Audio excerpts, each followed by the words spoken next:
Assalamualaikum warahmatullahi wabarakatuh. Jadi kami di sini akan melakukan diskusi tentang penyalahgunaan posisi dominan dan mempersingkat waktu. Jadi kita mulai aja. Saya Gozali Ilyas dan ini Roib Hidayat Simatupang dan Ahmad Gulangan Siregar. Baik, dikarenakan saya juga belum terlalu memahami tentang penyalahgunaan posisi dominan ini, jadi saya akan berdiskusi dengan kawan-kawan tentang materi kami ini. Mungkin untuk mempersingkat waktu, langsung saya pertanyakan aja kepada Bang Ahmad Gulangan Siregar. Dalam Undang-Undang Nomor 5 Tahun 1999 tentang larangan praktik monopoli dan persaingan usaha tidak sehat, apa yang dimaksud dengan posisi dominan dalam apa tersebut, dalam undang-undang tersebut? Baik, terima kasih pada saudara yang sudah bertanya. Menurut pasal 1 angkat 4 Undang-Undang Nomor 5 Tahun 1999, posisi dominan adalah keadaan di mana pelaku usaha tidak mempunyai pesaing, yang berarti di pasar bersangkutan atau memiliki posisi tertinggi dibanding pesaingnya dalam kaitannya dengan kemampuan keuangan, akses terhadap pasokan.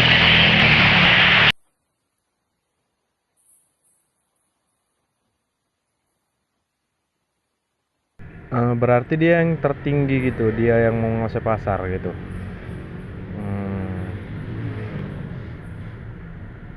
Nah, pertanyaan berikutnya nih Bang, faktor-faktor apa saja yang dapat digunakan untuk menentukan apakah suatu perusahaan itu memiliki posisi dominan di dalam pasar itu? Ada 5 faktor penentu posisi dominan. Yang pertama itu pangsa pasar, atau misalnya di atas 50% dianggap dominan. Yang kedua itu kontrol terhadap distribusi atau bahan baku penting. Yang ketiga itu hambatan masuk atau risk to entry yang tinggi. Yang keempat itu kekuatan finansial untuk menekan pesaing. Yang kelima, kemampuan mengaruhi harga pasar. Jadi ada 5 faktor ya Bang ya. Berarti mengapa posisi dominan itu tidak selalu dilarang Bang, tetapi penyalahgunaan posisi dominan itu justru malah dilarang dalam persaingan usaha? Coba jelaskan dulu Bang. Iya, karena posisi dominan bisa terjadi secara alami melalui efisiensi, inovasi, atau kualitas produk yang lebih baik. Namun, yang dilarang adalah penyalahgunaan seperti menghalangi pesaing baru masuk. Yang kedua, menetapkan harga predatoris. Yang ketiga itu mengikat konsumen secara tidak adil. Nah, tadi kan ada Bang sebutkan tadi predatory pricing. Jadi coba jelaskan apa itu Bang predatory pricing. Coba dan berikan juga contoh kasus nyatanya dalam perusahaan predatory pricing tersebut dalam prakteknya Bang. Bagaimana cara dia menyalahgunakan predatory pricing tersebut? Dan jelaskan pula Bang, dari contoh nyatanya itu bagaimana? Oke, predatory pricing adalah strategi menjual produk di bawah biaya produksi untuk mematikan pesaing.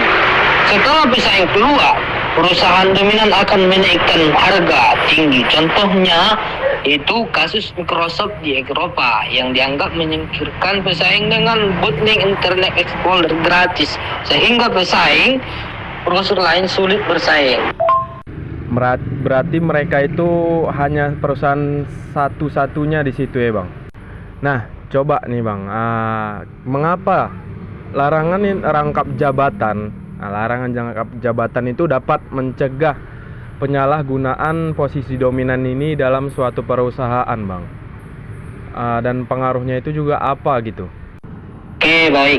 Rangkap jabatan memungkinkan seorang individu mengendalikan 2 perusahaan pesaing sekaligus, sehingga dapat memengaruhi strategi pasar. Dengan larangan rangkap jabatan dikatakan tidak ada koordinasi atau produksi yang bisa membuat dominasi pasar secara tidak sehat. Itu. Nah, kita beralih ke saham lah. Mengapa kepemilikan saham yang mayoritas pada perusahaan pesaing itu dianggap sebagai salah satu bentuk penyalahgunaan posisi dominan, Bang? Karena hal itu perusahaan dominan memiliki kendali ganda atas pesaingnya. Akibatnya yang pertama itu kompetisi menjadi semua atau sulit competition. Yang kedua itu perusahaan dominan bisa mengendalikan harga bersama. Yang ketiga, pasar kehilangan pilihan yang sehat. Nah, ada nih, saya bikin contoh kasus lah ya. Jika sebuah perusahaan teknologi itu menguasai 80% pasar aplikasi pesan instan dan memulai membatasi akses bagi pesaing, apakah hal ini bisa dikategorikan sebagai penyalahgunaan posisi dominan? Ya, tindakan tersebut dapat dikategorikan penyalahgunaan posisi dominan dengan membatasi API. Perusahaan menghalangi inovasi dan mengurangi interoperabilitas sehingga pesaing tidak bisa berkembang. Ini bertentangan dengan pasal 25 Undang-Undang Nomor 5 Tahun 1999 yang melarang praktik diskriminasi dan penghalangan pesaing.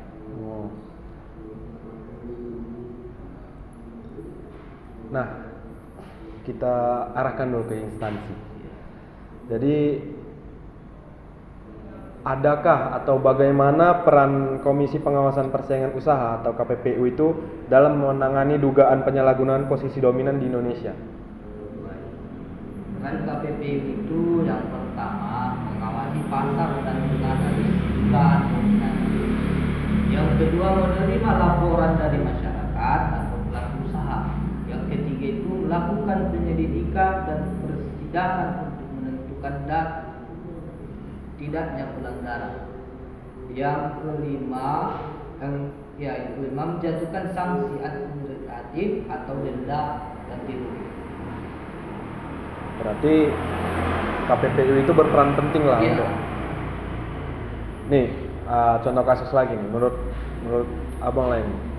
Apakah merger besar-besaran antar perusahaan digital seperti kayak Gojek sama Tokopedia itu kan, Gojek Tokopedia itu kan udah merger. Itu bisa dapat jadi potensi nggak itu menjadikan dia itu menyalahgunakan posisi dominan? Ya, potensi itu ada. Merger Gojek atau Tokopedia itu menciptakan kekuatan besar di pasar transportasi online dan layanan keuangan digital. Risiko penyalahgunaan posisi dominan yang mungkin terjadi yaitu pertama membatasi merchant hanya jumlah tertentu. Yang kedua itu menetapkan tarif yang menekan pesaing kecil. Dan yang ketiga menggunakan kekuatan data atau menghalangi pemain baru. Baik, terima kasih Bang Ahmad. Selanjutnya saya akan beralih ke Bang Rohit. Nah, saya ingin bertanya ini, apakah perusahaan yang memiliki pangsa kecil itu, pangsa pasar kecil bisa tetap menyalahgunakan posisi dominan? Jadi dari pertanyaan saudara itu bisa. Mengapa itu, Bang? Karena dominasi tidak hanya ditentukan oleh besarnya pangsa pasar, namun dominasi ini sering dilihat dari sektor digital dan farmasi seperti itu. Baik, kemudian bagaimana perkembangan penyalahgunaan posisi dominan di era ekonomi digital berbeda dengan era industri konvensional? Terkait era ini ya. Ya. Jadi kalau di era digital itu dominasi lebih sering ditentukan oleh data, algoritma. Contohnya seperti aplikasi media sosial. Sosial ini kan bisa dominan, bukan berarti harganya murah. Ya. Karena semua orang sudah berada di platform tersebut. Karena kan zaman udah modern seperti itu.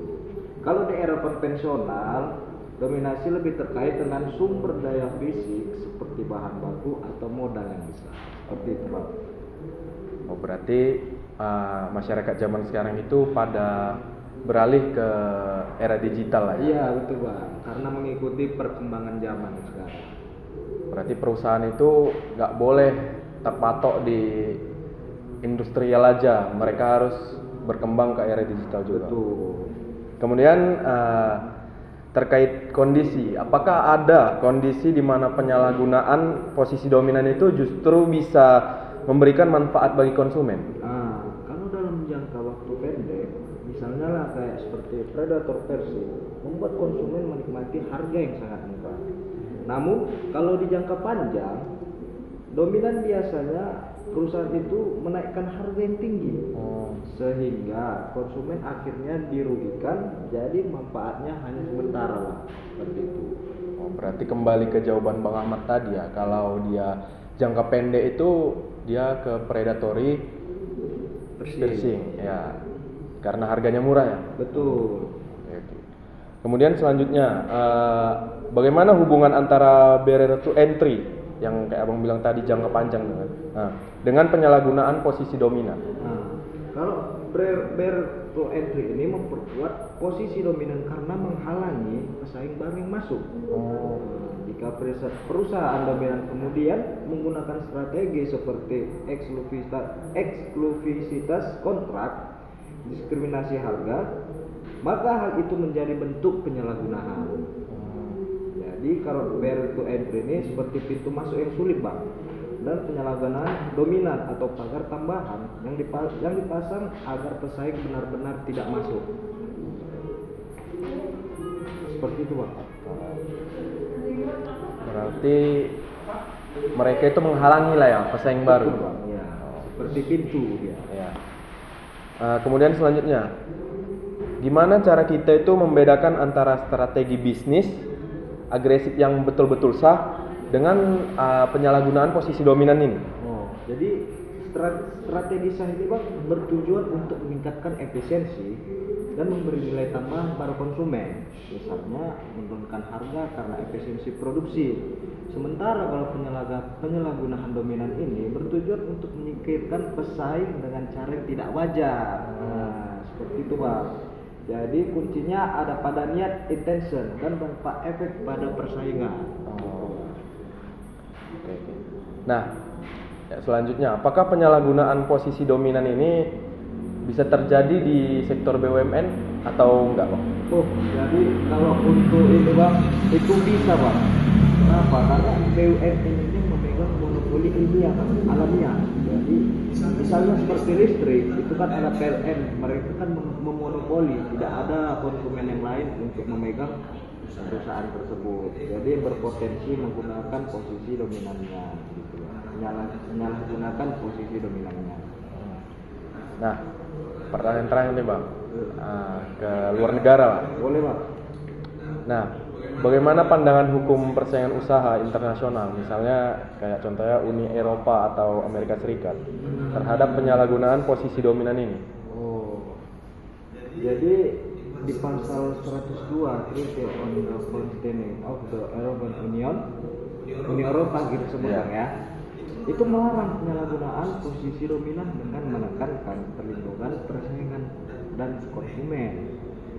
Juga Amerika Serikat juga lebih fokus pada antitrust law dengan tolak ukur customer apakah benar-benar dirugikan, dan melalui UU nomor 5 tahun 1999 lebih mirip Uni Eropa dengan menekankan ada larangan praktik monopoli dan persaingan tidak sehat, seperti itu Bang. Baik, terima kasih kepada Bang Ahmad dan Bang Rohib. Jadi yang bisa saya simpulkan dan saya tangkap itu penyalahgunaan posisi dominan itu dia seperti contohnya lah saya berikan, satu perusahaan yang dia memang betul-betul besar, dia menghalangi perusahaan lain untuk ikut bersaing dalam pasar gitu. Nah, yang kayak dibilang Bang Rohib tadi, barrier to entry dan pricing tadi, dia menurunkan harga seturun-turunnya agar perusahaan yang baru masuk itu tidak bisa mengimbangi harga pasar yang diberikan perusahaan dominan tersebut. Saya pahami. Baik, sekian diskusi kami tentang penyalahgunaan posisi dominan ini. Terima kasih. Apabila ada salah-salah kata, saya mohon maaf. Kepada Allah saya mohon ampun. Wabillahi taufiq wal hidayah. Assalamualaikum warahmatullahi wabarakatuh.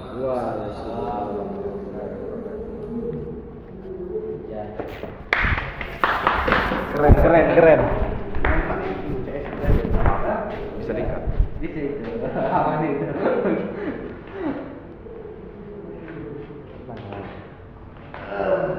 Dengar. Enggak, awalnya enggak.